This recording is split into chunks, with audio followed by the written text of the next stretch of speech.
punya sepeda federal, jadi muter-muter Bandung aja pakai sepeda. Oh berarti benar di situ saya tuh denger Iya. Pak Haji dulu sejarahnya itu keluar masuk itu bawa Pakai sepeda. sepeda. Karena kan itu untuk kerja sekalian aja muter-muter Bandung pakai sepeda.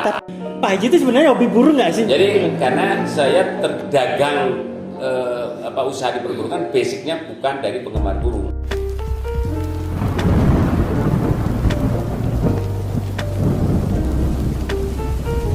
Are you ready?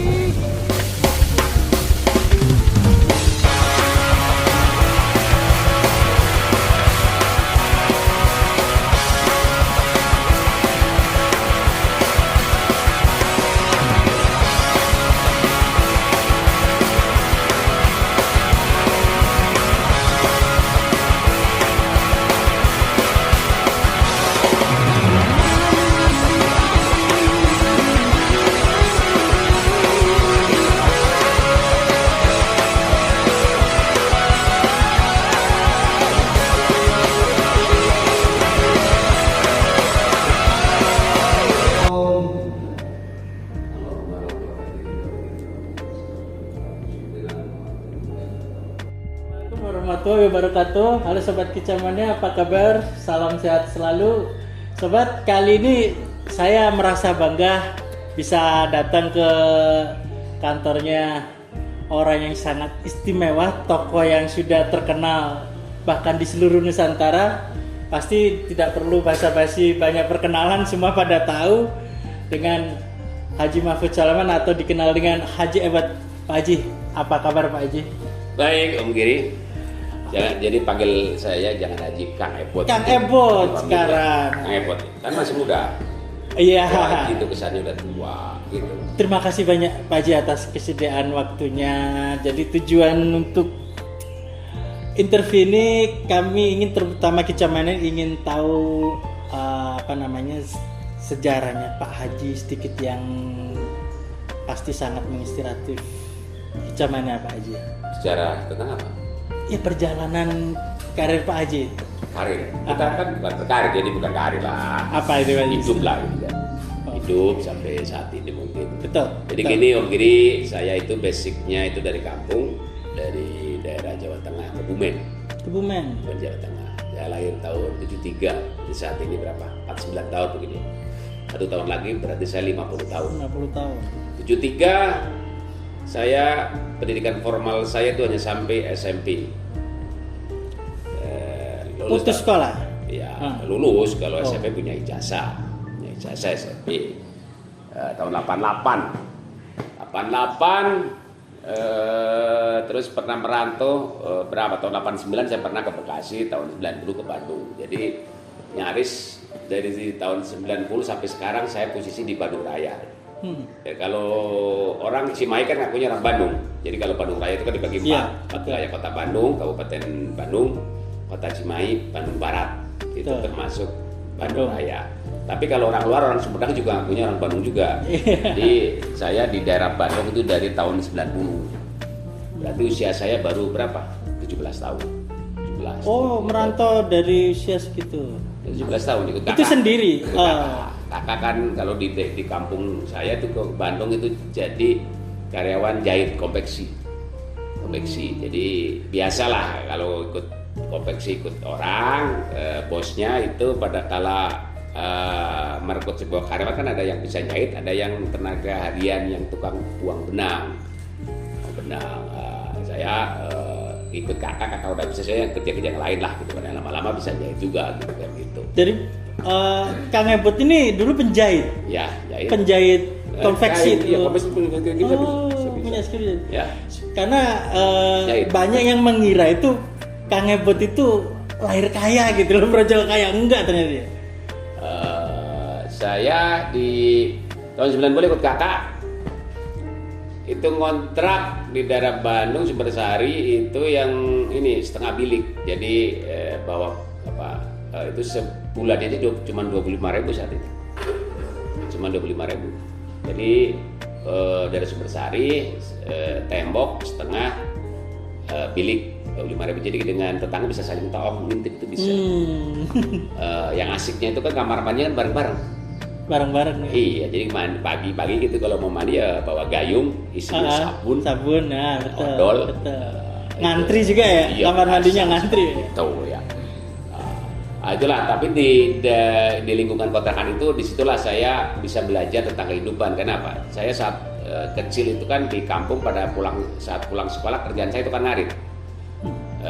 Karena orang tua itu memelihara kambing, jadi saya pulang sekolah ditugaskan oleh orang tua saya itu untuk cari rumput. Tadi SD SMP itu saya pulang sekolah cari rumput. Bapak petani lah, begitu di Bandung kerja konveksi, terus dikontrakan lah. Di kontrakan itulah beragam jenis profesi Dari berbagai daerah. Iya, dari berbagai daerah lah. Profesinya ada yang jadi kuli panggul di Pasar Induk Caringin, saat ada yang dagang sepatu Cibaduyut karena tahun 94-95an itu kan. Kan saya kerja tahun 90, 91 itu di sekitar itu sampai tahun itu kan lagi rame-ramenya sepatu Cibaduyut tahun itu. Terus ada yang dagang bakso, ada yang dagang baju, ada yang tukang soal sepatu. Jadi dari awal yang kita hanya dari kampung tani terus ke dunia kerja, jadi kita tahu tentang dunia dagang. Dunia dagang. Tetangga ada yang dagang sepatu Cibaduyut karena tetangga dagang sepatu tahu. Jadi saya kan tingkat penasarannya itu saya tinggi. Saya ikut dagang sepatu. Iya. Sepatu Cibaduyut itu. Tahun itu kan tahun 94 itu kan lagi boomingnya sepatu Cibaduyut tahun iya, itu. Betul. Itu. Jadi saya iseng aja hari Minggu dagang aja. Ternyata lumayan. Dagangnya tuh bentuknya gimana Pak? Jadi konsep dagang sepatu mungkin Om Giri pernah lihat ya di jalan-jalan yang pakai kantong jin, jalan kaki. Oh iya, terus yang dibungkus itu. Ya, jadi kiri aja 3 kan ya nawarin gitu. Iya, itu saya masih tahun 9 berapa? 93-an lah saya pernah nyoba itu. Keliling berarti ya. Berarti usia saya baru 20 tahun. 20 tahun. Intinya saya ingin mencoba. Di konveksi juga saya itu juga dagang kan, tempat kerja daerah Otista, saya ngontrak Sumbersari. Saya pada saat itu pakai sepeda federal lah, zamannya kan namanya sepeda federal saat itu. Dari kontrakan saya ke Pasar Induk Caringin, belanja roti, saya di konveksi dagang. Tahun ya usia 20 tahun. Jadi saya pokoknya ingin mencoba. Di lingkungan Kang Ebot itu dari keluarga nggak ada yang dagang. Ya saya belajar karena dari kontrakan itu dengan berbagai macam profesi yang tadinya mindset kita hanya kerja, ternyata ada dunia lain kita dagang. Kenapa waktu itu milih dagang? Apakah gaji kerja atau apa? Bukan, jadi gini, intinya kan gini, saya itu ingin mencoba, ingin mencoba hal baru, kan. Mencoba hal baru aja, jadi menikmati aja hal baru gitu. Lalu memulainya untuk usaha sendiri tuh kira-kira ya itu tahun 95-an. 95 itu saya dagang sepatu. Mencoba, ternyata menurut saya tidak prospek. Terus dagang kaos kaki 5 di Gasibu pernah. Terus terakhir ada teman-teman itu ada yang dagang alat-alat burung. Saya ikut, kan saya penasaran, saya coba lah gitulah.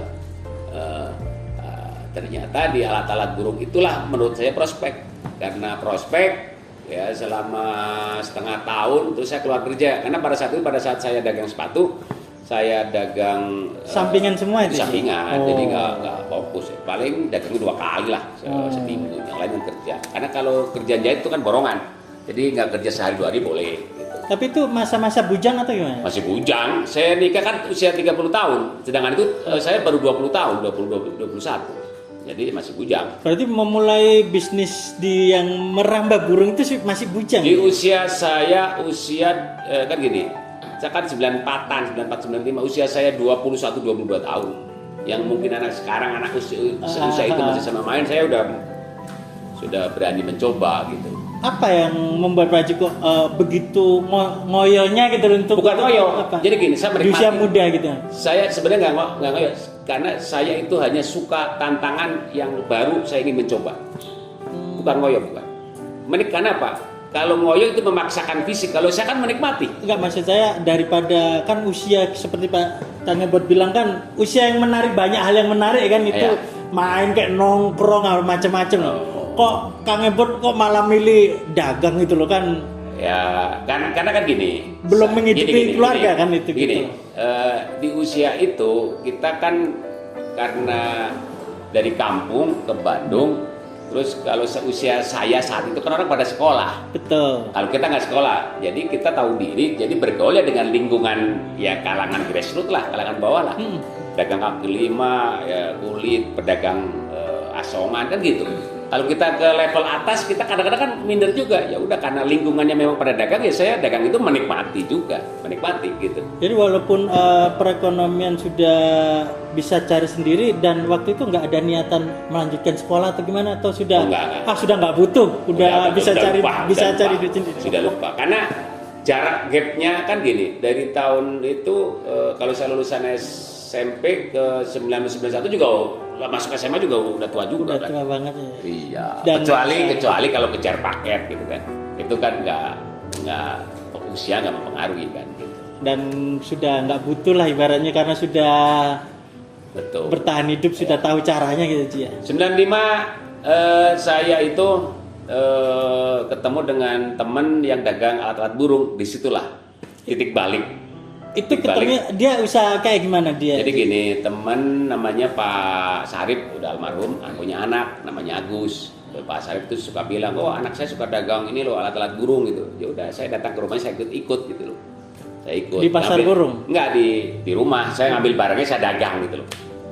Dagang kemana waktu itu? Kan belum tahu lingkungan, belum tahun itu kan. Saya punya sepeda pedal, jadi muter-muter Bandung aja pakai sepeda. Oh berarti bener itu saya tuh denger. Iya. Pak Haji dulu sejarahnya itu keluar masuk itu bawa pakai sepeda. Karena kan itu untuk kerja sekalian aja muter-muter Bandung pakai sepeda. Tapi kan waktu itu kan era burung kan belum semarak ya. Belum. Saya juga kan gini, saya juga nggak tahu, lucunya kan gini. Saya saat itu kan dagang ada tahun-tahun itu mungkin tahu.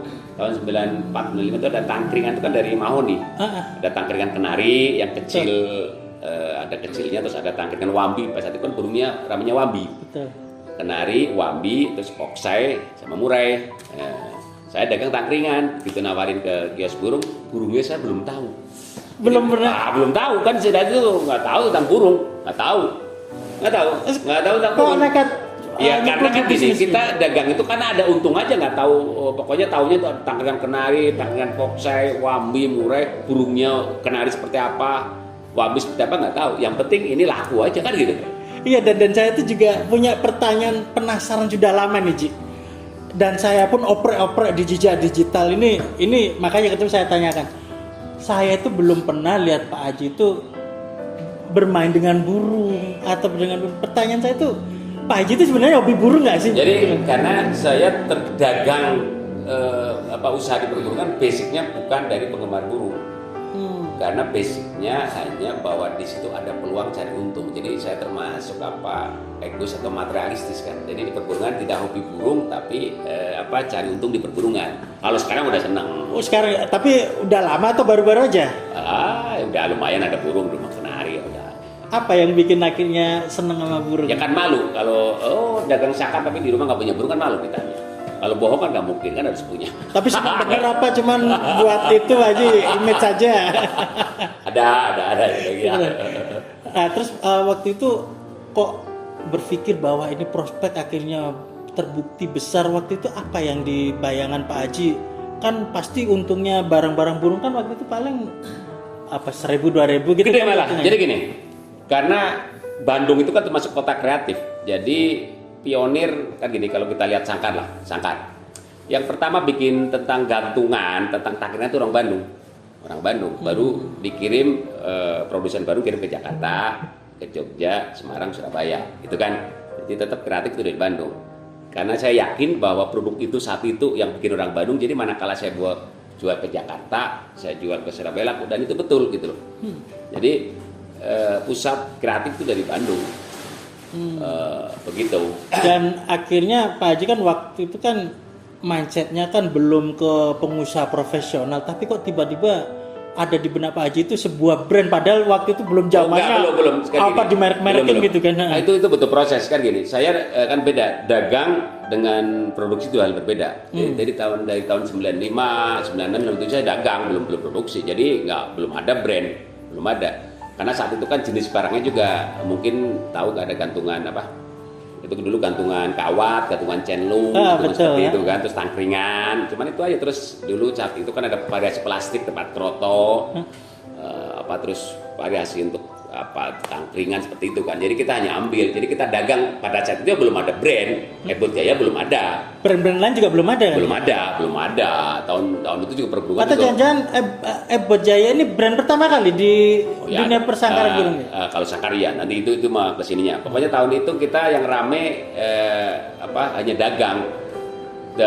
Dari tahun 2000-an baru saya yang tadinya ambil ke orang, kan gini, itu dagang itu kan saya dagang bukan produksi, jadi saya ambil ke orang, gantungan ambil ke orang, tangkringan ambil ke orang, saya dagang nanti store gitu kan. Nah, berarti nyaman dan link dari situ tahun nggak modal ya? 97 berapa? 96 97-an baru saya bikin kerodong, karena sebagai saya penjahit kan. Jadi kalau yang tadi itu gantungan tangkringan saya ambil ke orang, kalau kerodong saya bikin sendiri saya gunting, terus ada isi ya, karena kita nggak mungkin jahit ya, lalu tukang jahit, jadi dimotongin yang jahit orang lain. Jadi itulah pada saat bikin kerodong itulah ada baru dikasih nama Ebot Jaya gitu. Pada saat awal belum. Terus nama Ebot tuh apa aja artinya, datang dari mana? Jadi Hubungannya gini, kalau Ebot gini, nama saya kan Mahfud. Saya kerja di konveksi.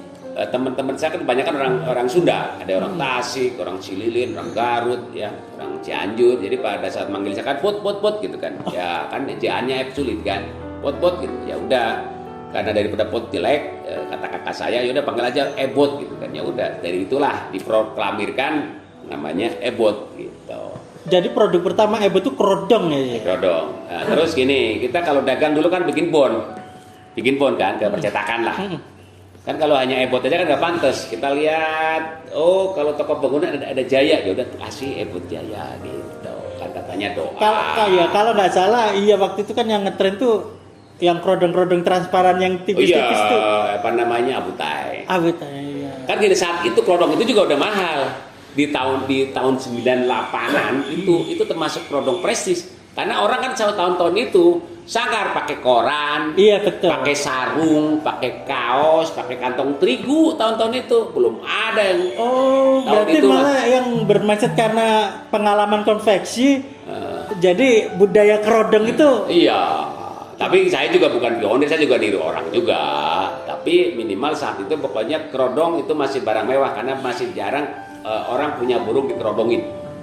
Karena itu biasanya kerodongnya pakai sarung dibungkus atau kaos atau tadi itu kantong terigu gitu atau pakai koran gitu kan. Jadi kerodong Abutai itu termasuk bagus saja. Itulah yang tadinya kita hanya ambil produksi gitu. Terus dagangnya Pak Haji waktu itu sebesar apa sih yang waktu ngambil dari Bandung jualan kan itu? Gini, kita kan sistemnya kita nggak buka kios. Kita dari produk Bandung kita kirim ke Cianjur, ke Sukabumi, ke Cikampek, ke Kerawang, ke Jakarta gitu. Begitu. Atau bahasa kayak nyalesin kemana-mana gitu? Iya seperti itu. Iya kita ke Cianjur, ke kios burung, gampang kan. Dari Bandung ke Cianjur, terus turun ke terminal Cianjur, tinggal tanya kios burung di mana sih? Oh di situ gitu kan. Ternyata ketemu tuh. Naik apa itu sih? Bus. Jadi jualan itu naik pakai kantong, naik bus gitu, pakai bus tahun itu tahun 95-an. Ternyata ke Cianjur ada Kokok Juri, ternyata ada kakaknya dia, ternyata ada siapa itu gitu. Cianjur, Sukabumi, kita ke Garut, ke mana, ke Cirebon, ke Semarang, pakai bus. Tapi waktu itu sudah kenal ada dunia lomba nggak sih, lomba burung? Saya belum tahu. Nggak tahu ya. Nggak tahu. Kita tahunya hanya pasar burung, kios burung. Masalah lomba burung itu kan seperti apa nggak tahu. Nggak pernah tahu. Ya kalau kan gini, kalaupun kita nggak suka burung kan kalau ke kios burung kan lihat juga. Kan kita malu juga. Kita dagang tangkringan kenari, tangkringan pambi, tangkringan pokse, tangkringan mereka nggak tahu burungnya tahu. Kalau burungnya seperti apa, itu gitu jadi tahu lah. Enggak, maksud saya nggak pernah main-main ke kayak latihan atau lomba. Ya kan kita dagangnya dagang peralatan, bukan dagang burung. Kalau sekarang kan orang dagang kan untuk promosi kan datang ke sana. Waktu itu karena jarang kali Kita dagangnya, kita jualnya ke kios burung. Kita pasar burung, nggak ke lomba. Belum kepikiran, kita juga nggak tahu kalau saat itu ada lomba burung juga nggak tahu. Nggak tahu ya. Nggak tahu tuh, nggak tahu.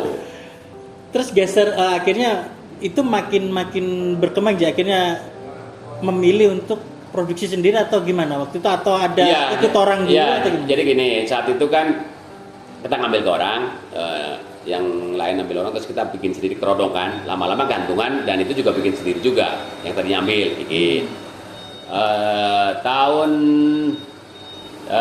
Itu kan dari sebelum tahun 2004 pertama saya dagang sangkar, itu dikasih merek. Jadi tahun 2004 saya pertama kan sebelum tahun 2004 saya bukan dagang sangkar, saya hanya dagang peralatan sangkar. Aksesorisnya? Iya, aksesorisnya. Yang tadi saya bilang kan gantungan, kerodong, terus tempat kerodong itu aja. Tahun 2004 saya baru iseng mau dagang sangkar, kasih merek lah gitu kan. Karena saat itu saya sering nonton acaranya Renal Kasali. Renal Kasali cerita gini, kalau mau bikin produk pertama harus kualitas, ya. Kedua harus di branding, ketiga harus dipromosikan. Itulah masabnya Renal Kasali. Terus saya terapkan di sangkar. Yang pada saat itu sangkar anis biasa, sama saya dikasih mute, dikasih handle gitu kan. Jadinya bagus, terus kasih merek, saya promosikan. Yang orang lain kan saat itu enggak. Jadi orang saat itu, kalau saya pemain sangkar termasuk, maksudnya dagang sangkar di eranya, saya bukan pionir, masih udah banyak orang. Cuman senior saya kan dagangnya nggak dikasih merek. Konvensional. Iya. Nah dari Masab itu kan dua terpenuhi nih, kualitas sama branding. Nah promosinya waktu itu gimana dengan era yang masih? Pada saat itu saya ketemu dengan almarhum Amiau. Beliau itu almarhum itu suka ngadain lomba dengan PBI kan. Oh itu mulai mengenal lomba. Ya, tahun 2006 lah, 2007. Jadi almarhum itu kan suka ngadain lomba. Contoh, beliau kan yang bisa ngadain lomba hanya independen dan PBI, tapi tetap yang dominan ke PBI. ada cabang kan, ya, PBI DKI, ada PBI Bogor, PBI Bekasi, PBI Tangerang. Itu biasanya dia punya jadwal itu tidak diambil, jadi yang ngadain Amio almarhum. Begitu dengan almarhum, saya gandeng dengan saya, disitulah saya mulai promosi Sangkar Repot Jaya, Wajib Sangkar gitu. Nah dan ini kayak tadi sepeda, saya lupa, saya ada cerita orang tua juga, Kang Hebo dulu gini. Nah ada lagi saya dengar juga waktu promosi, benar nggak sih waktu itu Kang Hebo tuh promosinya bayar MC untuk terak-terakin sangkarnya Oh iya. Kok bisa terbesit kayak gitu tuh gimana sih? Iya udah kasih beras 100.000 tapi terus-terusan dia. Ya iyalah, kan dia capek ngomong terus ya, kita kasih honor ya wajar lah. Itu maksud saya kok bisa terbesit berpromosi gitu loh. Daerah itu apalagi dagang sangkar burung bermerek gitu. Dan saat itu kan gini, saat itu sangkar bermerek yang massal itu ya belum ada. Mungkin hanya SIP lah. SIP ada, itu kan air beras. Ya. Tapi kan dia tidak massal. Ya seni lah, dia jual seni gitu. Jual seni. Kalau saya jual merek. Kalau saya kan jual massal. Terus saya kepikiran awal-awal itu, saat itu kan yang namanya anis. Tahun 2006-2007 yang booming anis lah. Saya bikin anis yang tadi itu pakai handle, pakai apa gitu ya. Bikinlah Wajib Sang Pak, dulu bukan wajib, namanya kelas khusus Sangkar Repot Jaya. Oh berarti tahun 2006 yang lah. memulai Wajib Sangkar tuh Kang Hebo nih sejarahnya. Jadi itu hanya kelas anis merah. Pesertanya pertama 6, 7, tapi kan juaranya Pak, kan hadiahnya bagus, ya orang senang mau gitu kan. 25 itu dengan Kang Pian juga, pada Kang Pian kan mantan ketua PBI Bekasi. Iya betul. Pernah di Kang Pian ngadain, pesertanya ada 25, lama-lama full puas juga gitu kan. Lalu selain puas secara materi, puas juga, kok bisa ya orang diwajibin mau gitu. Tapi kan Kang Hebo kan ada di Bandung, kok tuh lari kemana-mana, Bekasi, Jakarta. Ya kan gini, kalau kita home base memang di Bandung, tapi kan kita jualnya kan pasar burung pramuka. Oh, berarti cari link semua pengalamannya ke seluruh Indonesia. Kalau lomba kan ramenya di Jakarta. Kita kadang-kadang ngadain di Wiladatika, pernah dengan itu pada saat launchingnya itu KM siapa ketua pertama dengan saya yang launching KM tahun 2006, ingat. Siapa Ali. Presiden pertama siapa? Ali Nur saja. Bukan. Yang pertama Ali. Bukan. Agus Hasan. Yang kedua Agus Hasan. Yang kedua. Itu dengan saya ramai juga. Terus 2006-2007 tuh. merambah ke industrinya Pak Haji? Kira-kira Gini, tahun 2004-2005 dari tadinya aksesoris bikin apa trodong, tahun 2004-2005 sangkar, tahun 2006-2007 bikin pakan kenari. Kayak itu saya kasih merek Ebot Kenari kan, dan itu kan agak apa centil warna-warni gitu kan, warna-warni. Ya itulah pakai pakepnya Renal Kasali juga, kualitas beda ada yang lain, di branding, saya promosikan kan, saya promosi. Alhamdulillah sekarang ya lumayan lah laku lah Ebot Kenari. Iya.